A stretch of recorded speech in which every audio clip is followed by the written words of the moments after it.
Opposition, opposition, where art thou? That is my call tonight as the minority in Parliament falters and tries to find its footing following the elections last year. That members of NASA have been on a boycott following the disputed electoral process last year is no secret. But at what cost? Or rather, at whose cost?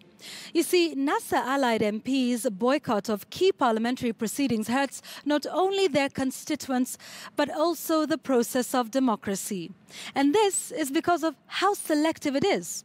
Now, I will come to the selective bit a little later on. But first, let's deal with the boycott.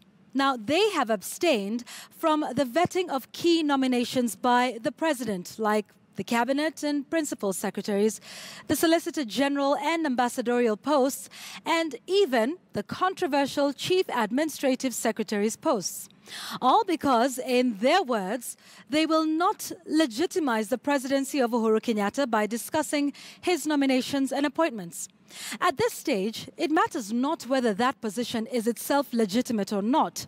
What is not in doubt is the fact that all these appointees will make decisions and propose policy and legislation that will affect all Kenyans, including their constituents.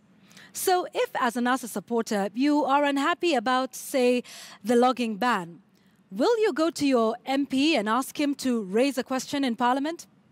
Perhaps he may, but he or she may not be willing to ask the CS that was meant to because he doesn't recognize him or her or his appointing authority. So where do you then go? Further, it is also not clear how long this boycott will go on or which processes it will affect. Will they, for instance, not debate the budget proposals that are due to be tabled in Parliament at the end of this financial year? They are, after all, presented by the man in charge of Treasury, who is appointed by, again, the man they do not recognize. Will they abstain from the entire budget-making process? But as a supporter, I know you're going to say that this doesn't affect you now because you're in a devolved unit, right? What happens in Nairobi is none of your business. Until you hear that projects are in limbo in your county due to delayed disbursement of funds from the national government. Will you then ask your MP to raise this in the House? Ask questions of the CS and the executive? Or will they not do it because of that boycott? Where is the line between the political question of legitimacy and disenfranchising the people who sent you to represent them? Let me now get to the selective bit, and this is where it gets interesting. When is this boycott in play, and when is it not? I'll tell you when the boycott goes out the window. The minority did not, and I repeat, did not, boycott the debate on the appointments to the Committee on Services and Facilities. Now, this committee is the one that looks into issues like, the restaurant, the food that is served there, and its quality. Listen to no less than the leader of minorities' passionate contribution to this. Be that a parliament where legislators of a country stays, you cannot even have toilet paper.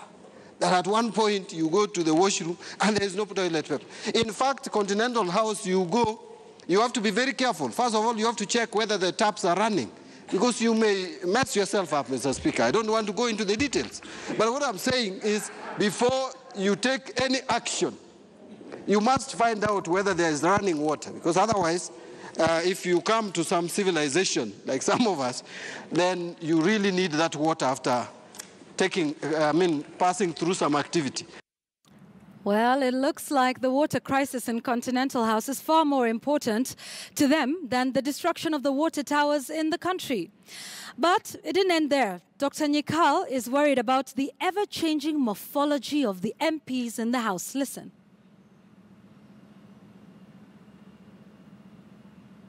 Look at all of us. Our morphology seems to be changing as we come into this House. Is it a good thing or a bad thing?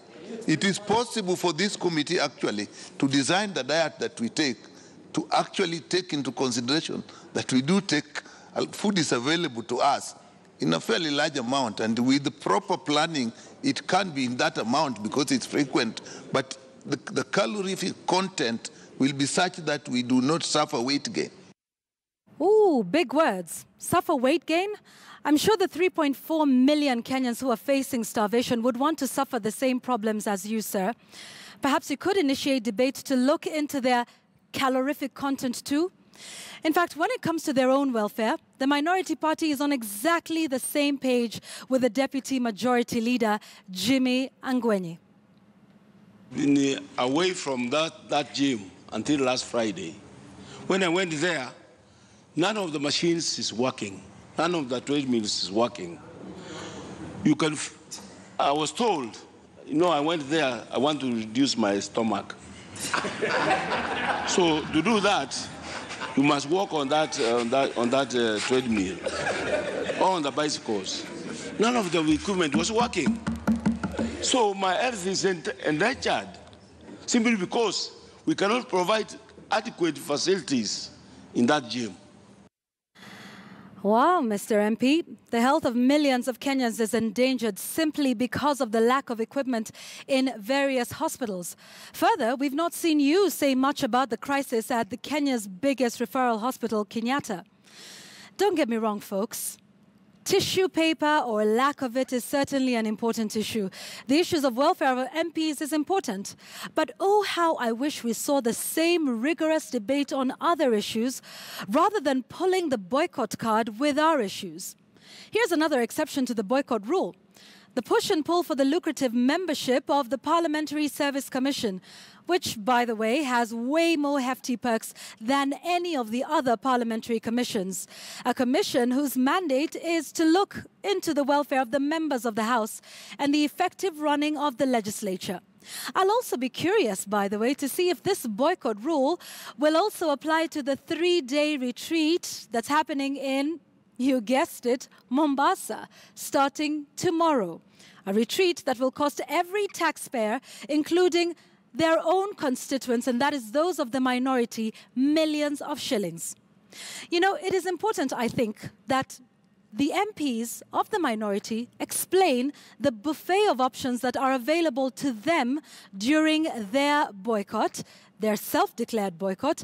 And while they do that, perhaps we need to decide what to do if one of the most important duties of an MP is not being performed, that of oversight of government operations.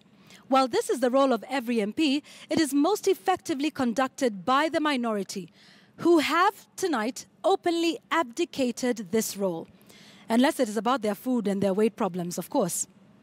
And that tonight is my take.